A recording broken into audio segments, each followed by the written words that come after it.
What is going on, Laker fans? What is going on? Thank you very much for being here. Appreciate you guys being a part of the show. I'm going to give everybody a quick second to get in. Lakers lose. Lakers get dominated. They lose 126-102, as you guys can see. I'm here at the arena today. So, again, a chance to do the post-game show from here. Yeah, that didn't go as planned. Got to be honest with everybody. I was not expecting that at all. Feel free to throw in any comments that you guys want, anything that any type of topics that you want to talk about in tonight's post-game show. I'll do my best to get into it. But what do you really want me to tell you? This is the first time Lakers have played in about a week. I don't know how many excuses I'll make for the Lakers. I mean, I do understand the circumstance right now in L.A., completely different than most situations. I do understand this is literally just a game, and there's things going on here in Los Angeles that are much more important than a game. But I'm also going to just try to talk about the game because the Lakers did play today. They did have an opportunity to try to see if they can get back on track. They haven't played in a week, so I'll spend a little bit of time on that. As we kind of get the show rolling, I did see that J.J. Redick's talking.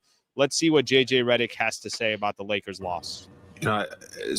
You point to the 13 points in the fourth quarter, but it was just, we gave up 73 points in the second half, had 9 turnovers in both halves. Frankly, we should have had 70 in the first half offensively, and just couldn't keep the ball in front of us. Specifically with the defense, you just mentioned not keeping it in front. But Play JJ after that. We'll react to it. Get your comments in. I'll try to get your comments as well. So Wemby being on the court,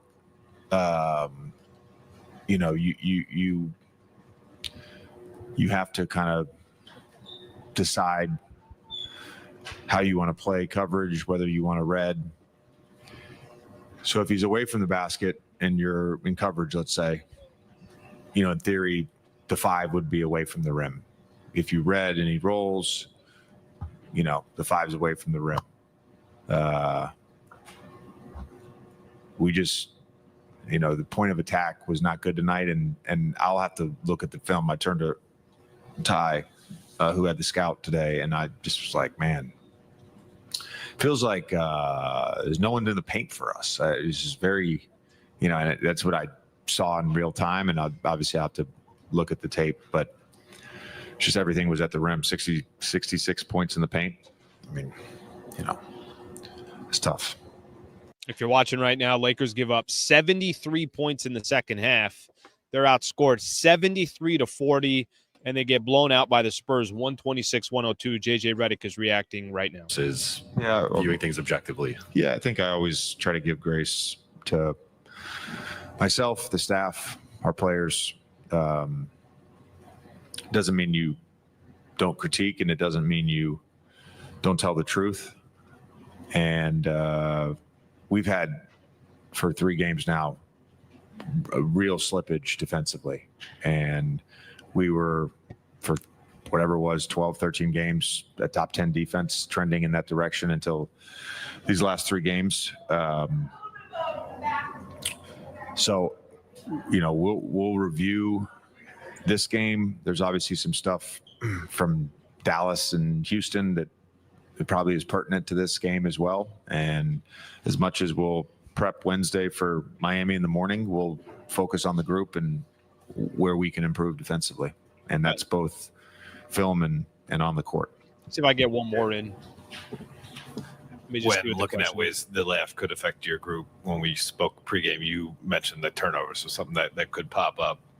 I imagine you also expressed it to your team going into it. What nature did you see the turnovers, or how are they coming up to affect you tonight? Some of them that I just remember off the top of my head were I would describe as careless, and then the other ones, and the ones that I don't know, just we talked about personnel awareness as a big key for tonight. Throwing passes in tight spaces when Wemby's around is just not a good idea. JJ mentioned the defensive slippage. It felt like. All right, I'm gonna stop there. I'd rather react. That's J.J. Redick, obviously talking about the Lakers' loss to the San Antonio Spurs. All right, let's get into it. I think there's a lot to obviously react to. If you got some comments, you want to be a part of the show, make sure to throw your comments in. I'll do what I can to try to get to them. And if you guys don't mind, please subscribe to the channel. If the camera is shaking, it's because people are walking up and down here at the arena. Hey, let me kind of tell everybody my concerns. I want to preface this, but because before JJ was coming on, I was talking about it, and then I want to make sure I got to JJ Redick. It's been a very, very odd week in LA and a very odd week for the Los Angeles Lakers. We know that the fires, which started last Tuesday, it's been about a week. We know just how devastating that is to this city and some personal issues with some of the, obviously players, coaching staff, personnel from the team that have been affected in some capacity on what's happened in LA. So I don't want to make it sound like that I'm not keeping that in mind when they play a game like this. But I think the things that when I kind of just start looking at this from a basketball perspective, they were up 9 at the end of the first half. Sometimes moments like this can kind of bring a team together, and you think, okay, maybe it could have an effect on them because they feel like they're playing for the entire city or whatever the case is. The thing that I think from a basketball perspective that is a little bit frustrating, and it's concerning if you're a Laker fan, they just look like they were getting out from an effort perspective, a hustle perspective, just simple plays perspective. Almost looked like in that fourth quarter, they just completely gave up, which that reminds me of some of the games that we used to watch from the Lakers down the road. Remember we talked about that Denver game and that Phoenix game and that Miami game and that Minnesota game where it's like, hey, did these guys just give up? And I thought that's the issue that I had with tonight's game, that I just didn't feel like, if you look at just the fourth quarter, do you know what the score was in the fourth quarter? It was 37-13. I already mentioned 73-40 in the second half alone, but 37-13 just in that fourth quarter. That's the thing that I would say is the frustrating part, or that's the thing that I would say. That's the thing that I would say. You guys are good. That's the thing I would say is the portion where I don't want to make an excuse for the Lakers from that perspective. Like I said, I get what's going on out here. I'm sure a lot of these guys got their mind in a number of different places. Hell, I mentioned it. I talked a little bit about how Friday was like, even last week doing shows was odd. It's like, I don't know if I want to do a show. What am I even going to talk about? Am I really going to talk about Lakers need to do this or do that or whatever the case is? But over time, Lakers are going to play. Sports are coming back. Rams played their game tonight. Lakers and Clippers both played. And I just thought from an effort perspective, that was not something anybody was excited about, anybody was proud about. I saw about maybe 4 or 5 minutes left in the fourth quarter. You look around the arena. I got a good seat here. I got a good angle. And I'm not just watching the game. I like to look at reactions. I like to look at what's going on in the bench. I like to look at what's happening during timeouts. About 4 minutes left. Most people all around me were like, oh, okay, we're out of here. And they started taking off. So from that perspective, that's 3 losses in a row for the Lakers. I don't like the blowout, like I mentioned. I don't like how they lost. It's one thing to lose, but I thought how the Lakers lost tonight was a really bad look for the team. Defensively for the Lakers, there was no defense. Like, I don't know what to tell you. There was just absolutely no defense for the Lakers. You look at the starters for the San Antonio Spurs, kind of crazy. Harrison Barnes, 17 points. Wembanyama, who, by the way, I didn't even think had this, crazy dominating game, even though he played really solid. 10 of 17 from the field, 23 points, 8 rebounds, 5 assists, 3 steals, 2 blocks. Here, look at me talking about how I don't think he played all that impressive of a game. And then look at the stat line that I read off offensively and defensively. That's pretty damn impressive. But go down the list. Chris Paul, how big was Chris Paul for them with his 13 points, his 10 assists, his 3 steals? How much, when I mentioned Harrison Barnes, how much were they going at Austin Reeves in that fourth quarter and basically saying, we're going to go ahead and run a screen and roll here. And if Austin Reeves is guarding Harrison Barnes, we're going to let Harrison Barnes eat as much as he wants. And they did that. And most of the damage Harrison Barnes had was in that fourth quarter, specifically in that second half. Vassell gave them 23 points, 6 rebounds, and 4 assists. Castle gave them another 23 points. That's just their starters. All their starters scored in double figures. Every single one of them, including Chris Paul, who had a double-double with his 13 points and had his 10 assists. Lakers just didn't get any stops. The defense was really, really bad. And the defense is they're kind of starting to get some bad habits again on the defensive side. And I think, when you look at this Lakers team, what you're really hoping for is they don't all of a sudden start taking major steps back from what I think got them back from when they went on that 3-8 stretch. Their last 3 games for the Lakers, they gave up 119 to Houston, 118 to Dallas, and 126 against the San Antonio Spurs. You're not going to get very far in the NBA if you can't get stops, if you can't play defense. Earlier tonight, Michael Cooper was getting his jersey retired. And in the process of him getting his jersey retired, look at one thing here.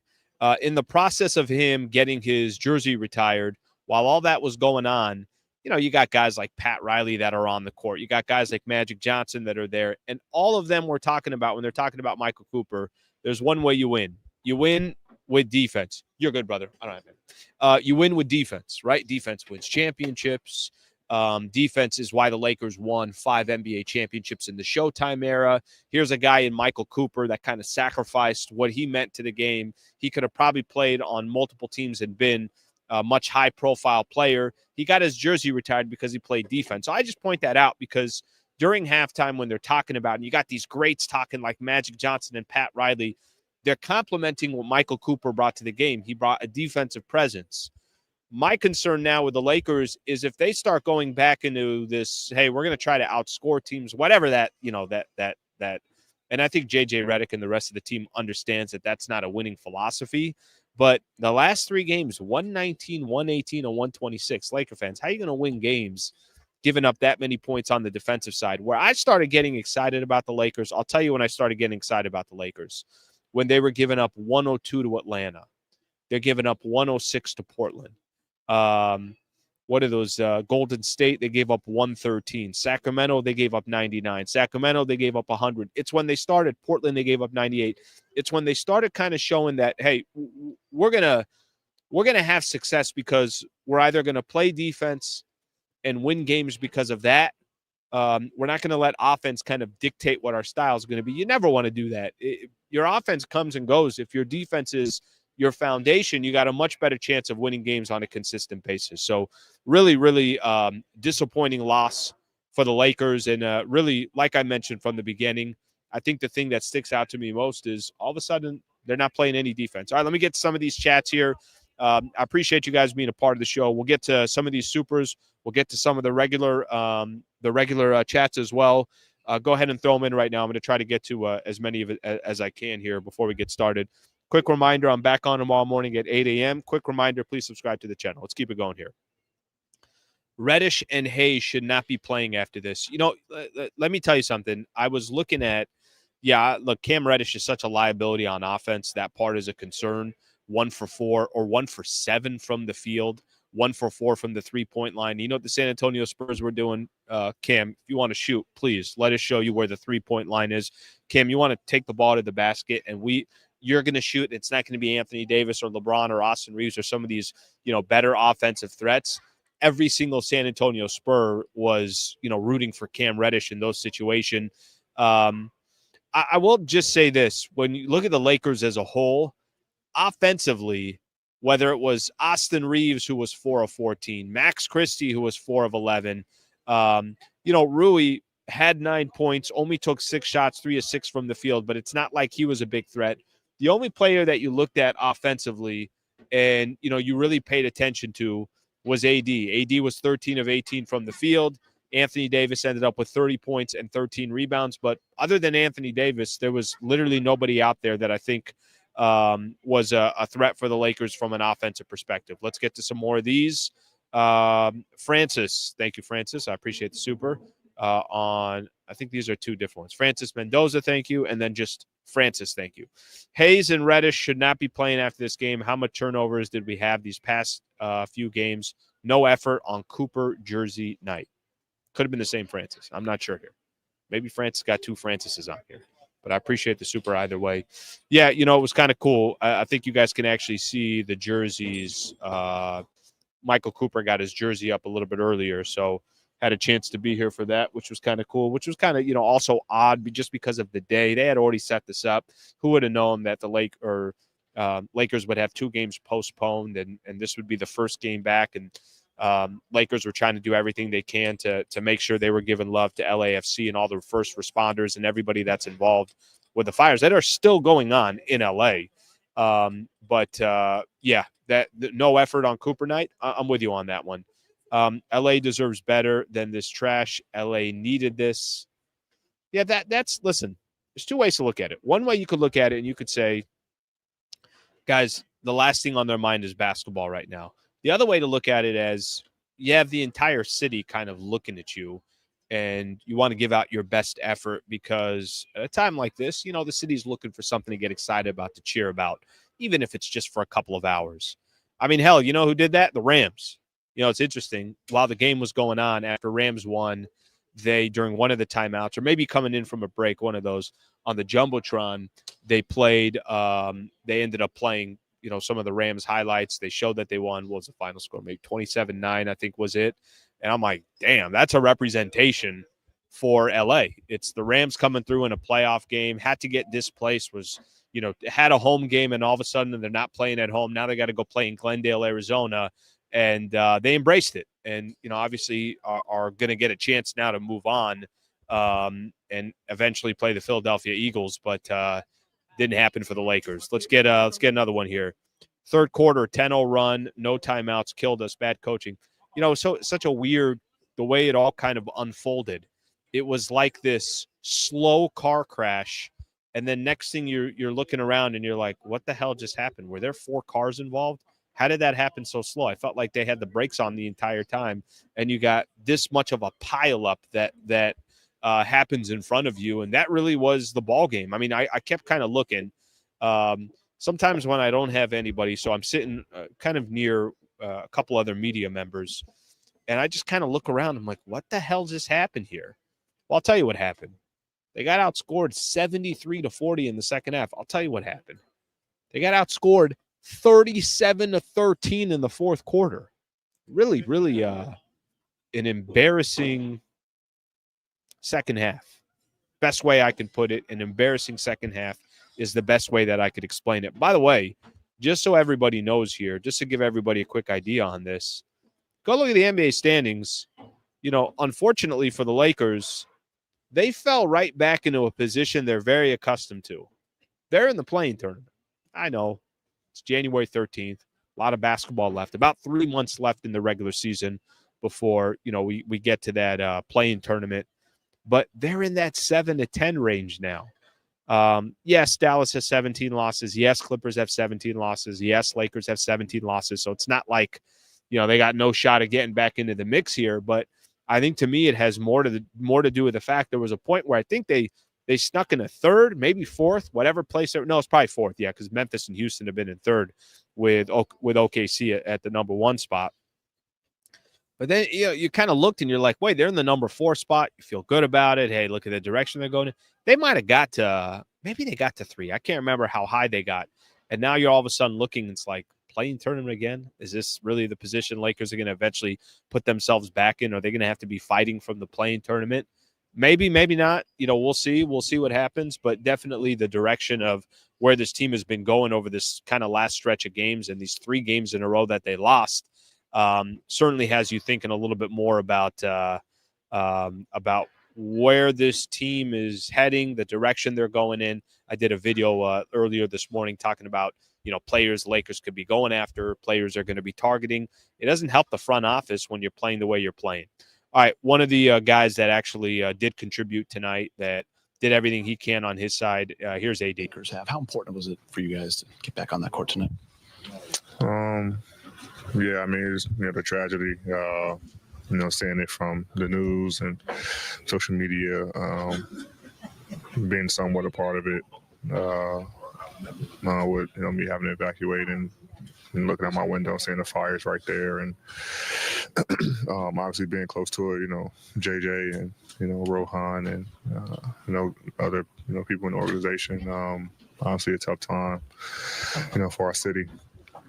And, one thing we found out, through the course of COVID, that sports kind of brings joy, back to, people, That's a even good if it's point. temporary. And, we're eager to, play basketball again in front of our fans.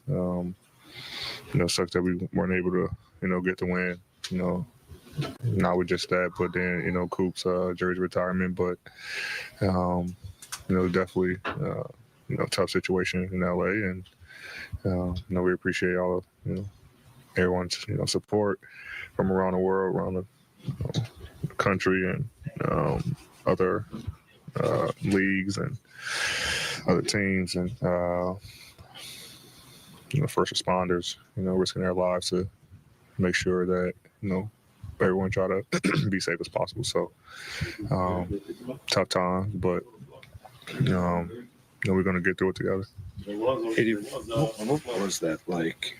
I mean, it sounds unimaginable to look out your window and see that and not know if you're going to come back to your home.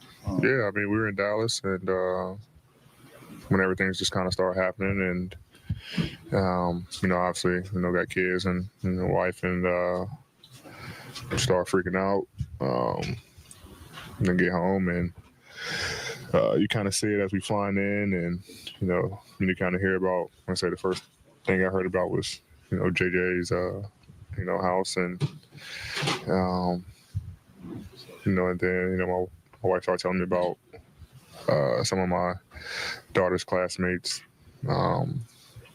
their families losing homes, and my daughter, where she go ride horses was gone, and some of my son's classmates and houses are gone, so start getting tough, start getting emotional, and then as you start to see more and more as the days went on, more and more things happening, more and more fires happening, to the point where now it's getting close to you, now you have to evacuate your home, and it's just a lot, but I say we're just trying to get through it, and feel good to be on the floor and just kind of bring joy back to everyone who was here, that kind of can kind of get away from it for 2.5 hours, and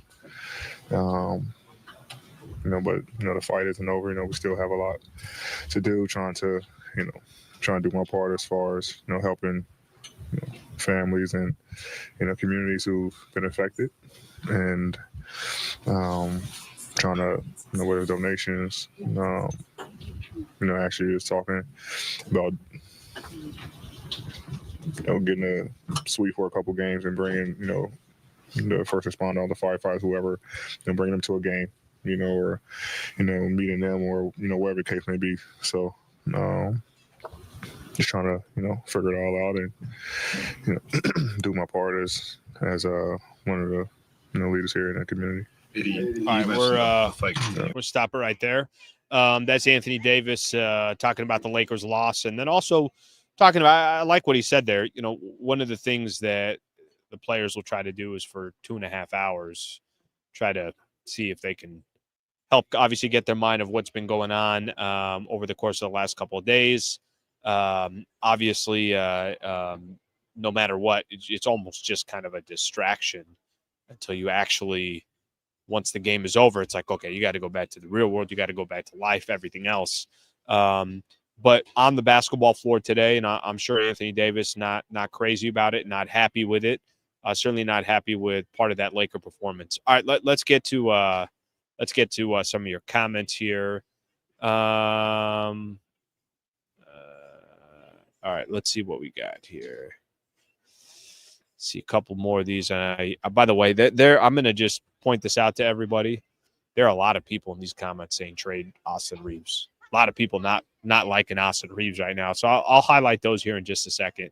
Maybe I've missed it, but I haven't seen a performance that has convinced me that the D'Lo trade was a great move. Okay, let me let's actually talk about this here for a quick second, because so far, and I'm one. I hope you guys kind of get to. For those who've been on the channel for a long time, for those who maybe are a little bit newer to the channel, I got no problem pointing out, if I was a big fan of the Dorian Finney-Smith trade, period. I mean, there's nothing else to put to it. I was a big fan of DFS coming. And I think I've said it before. I wasn't crazy about having D'Angelo Russell on this team. Just he didn't do anything for me. I'm happy to have turned the page on D'Angelo Russell and have moved on. At the same time, it's not like I'm also watching Dorian Finney-Smith and you're saying to yourself, oh, my God, this guy's amazing.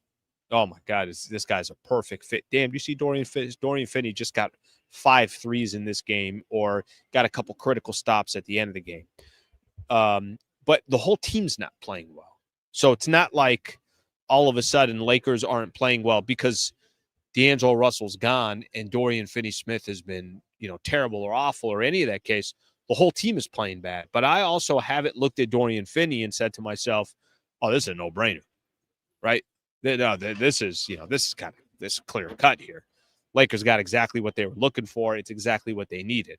So up to this point, I will tell you that it has not been, I have not watched Dorian Finney-Smith and said to myself, guys, what are we doing here?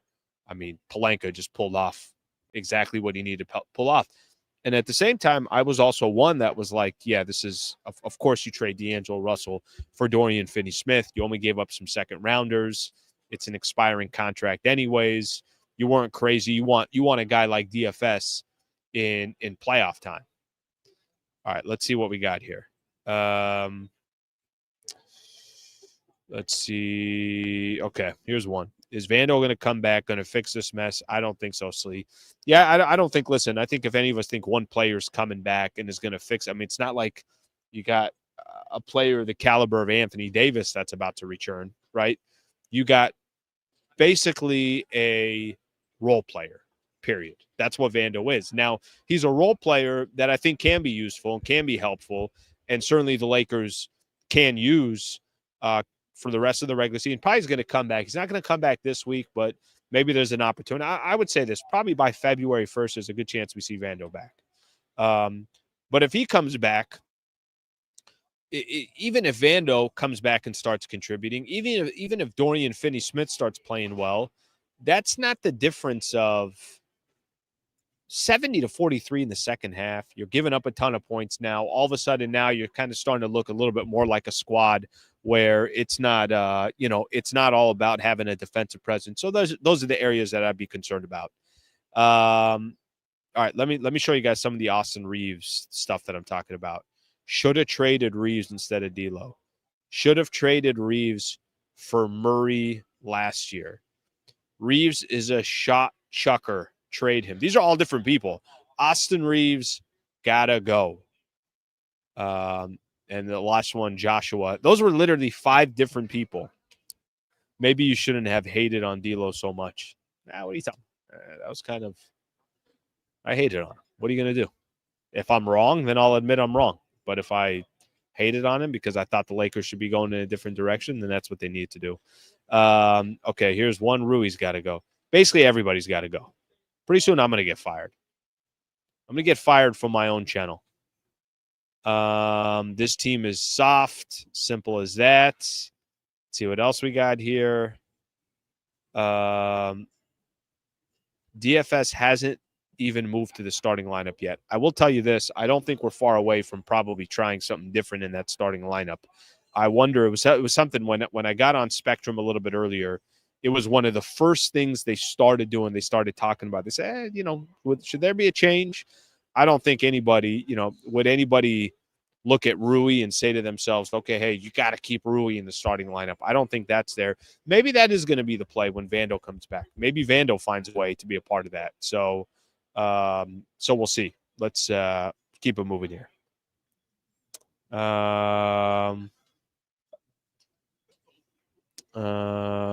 Let's see what we got here. Let's read this one. D'Lo is not the main problem. They suck on defense, but helped on offense. Now you're losing on defense and offense. They're losing on defense, brother. And I know what you're going to say. Obviously, offensively, these are tonight was. How do you have a fourth quarter where you only score 13 points? But let's just remember something about D'Lo. D'Lo was averaging 12 points a game this year. This season, D'Lo was averaging 12, maybe 13 points a game. So it's not like D'Angelo Russell it's not like D'Lo was taking over games. It's not like, at least last year when we talked about D'Angelo Russell, there were stretches where D'Lo, it's like, damn, this guy broke a Lakers record for 3-point shots. His percentages were high. He had games where he was going off. He didn't really have any of that this year. All right, let's see what else we have here.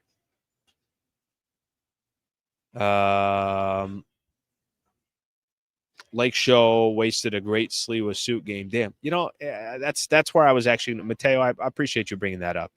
I was just about to bring that up myself. I was about to say, guys, listen, when do I rock suits now? Well, I rock a suit only if I go to crypto. Here I am at crypto thinking I'm going to throw a suit on, and of course we're going to get a win. Then we get the L. Complete L. All right, let's see what else we got here. By the way, too much bickering on the chat tonight. Too much. What's going on here? Guys, everything's fine. Just a basketball game. It's going to be okay. Let's take a deep breath here. Do I got to read you guys a quote like I read you guys a quote in the morning?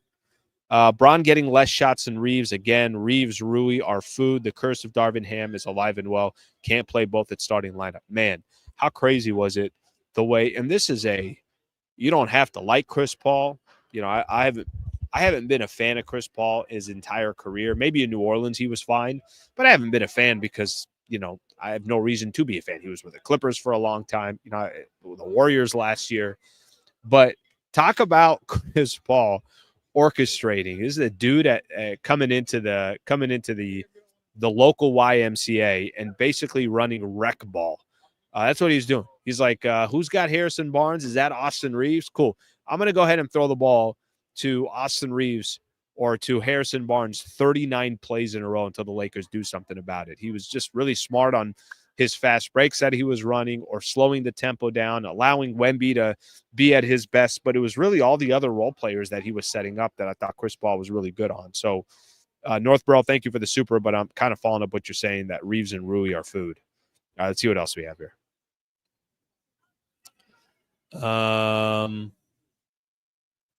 Bubble chip imploding by now. All right. Everybody's kind of all over the place. Okay, a couple things here. I want to just kind of point out here some upcoming games for the Lakers. So this is what we got from the Lake Show here coming up. Okay. By the way, this was supposed to be a stretch for the Lakers, just to give everybody an idea where they're really supposed to kind of take advantage of the schedule. You were at Dallas without Luka and Kyrie. You lost that game. You had the Spurs tonight, who you've already beat 2 games in a row, and you had a 9-point lead at half, and you felt like you were in a great position to win this game, to get your ass kicked in the, obviously in the second half. Next game they got coming up now, they got Miami coming up. And Miami is a team that blew out the Lakers. And I'm not telling you, I know they got the situation going on with Jimmy Butler. Obviously, you had Pat Riley that was here today, one of the legends of the game. But I will tell you one thing that Eric Spoelstra and that team will do. They're going to hustle. They're going to play hard. So that they'll just be a headache for the Lakers. And if the Lakers don't come out and play good ball, we saw what happened last time Lakers and the Heat play. Lakers lost by 41. Then you got a game against Brooklyn. Then you're playing the Clippers in their arena. First time Lakers and the Clippers had Intuit Dome. So this stretch here that you're kind of supposed to take advantage of, you're already 0 for 2 on. Okay, you got the Houston loss. All right, that happens. That's a good team. But you can't lose to Dallas without those 2 players. And frankly, I don't think you could lose to the San Antonio Spurs. I think that's another one that you can't, afford to lose here. All right, let's see what else we got here. Let's see what else we got here. The suit is nice. Thank you, brother. Thank the refs. I'm not sure what we're thanking the refs for, but I will, if I run into them, I will get to them right away. Couple more comments here. All right. All right. I got to clean up some stuff here, guys. Okay. One other thing I think I mentioned already from a standings perspective to give you guys an idea. I did mention Lakers are in 7th, so Clippers and Dallas in front of them. The one thing that I will say, and it's probably going to be the most important thing going forward for the Lakers, what happens from here? Was today just a bad game because they haven't played in a week, or do they have kind of a bigger problem? Do they have an underlying problem that's here as well? Is there an issue that the Lakers have? Because it's the one thing that I really hope that we don't have an issue with moving forward. An effort thing? Is it a defensive problem that they have? Whatever the case is, it's going to be kind of a critical couple of games here for the Lakers. You got a front office that's trying to figure out how to improve the roster. You got a team that's trying to kind of hang with all these other teams in the Western Conference. And then you're also on a 3-game losing streak. You just went out and made a trade a couple weeks ago or so, and you got to try to, certainly take advantage of that. All right, I'm going to get to a couple more supers here, and then I'm going to get the hell out of here because I'm sure most of these people are going to be getting the hell out of here as well. We need a point guard who can control the offense. Braun too old to run point. Reeves is a 2 who can pass. That collapse in the third felt 6 turnovers. Let me actually total this here real quick. How many did each team? How many turnovers the Lakers end up with? 19 of them. How many was Austin Reeves and LeBron? 10 between the two of them. Damn, LeBron had 7 turnovers. That is awful. Awful by Braun tonight. 7 turnovers. But 19 turnovers on top of everything that we were talking about, that's clearly not going to get it done. And just a bad night overall for the Lakers. That's it. I mean, the best way that I can put it, it's one of those types of nights where we're going to try to just kind of say, all right, maybe there's some, circumstances of what happened tonight and we understand it, and you got to be understanding of it. But I just didn't really like the Lakers' effort, specifically in that second half. All right, we're going to wrap it up here. At least give everybody just, obviously a kind of a rundown of what exactly happened in the loss. I'll be able to kind of talk a little bit more about it tomorrow. Let me get another one of these supers in here. Lakers lead the league in 20-point losses. Nuggets lead the league in 20-point comebacks. It's coaching Lebowski, the Big Lebowski. That's a phenomenal movie right there. Phenomenal movie. Yeah, they're also now, let's see, San Antonio, they weren't 500, so they were 18-19. They're also 7-14 against teams above 500. So that's obviously not a stat that you want to have as well. Lead the league in 20-point losses. They do say all losses count the same, as in it only counts as one loss. But I do have an issue with getting blown out. I do think that there's more to it when you do get blown out by that amount. So I don't think that's a good stat to obviously associate with the Lakers. Okay, tomorrow I will be back. I will be hanging out. I will do a show live from 8 a.m. to 9 a.m. Got a lot of stuff to talk about tomorrow. So we'll talk about the Lakers game, some NBA stories out there. Talk about the Rams dominating the Vikings. Roki Sasaki's down to 3 teams. We'll spend some time on that.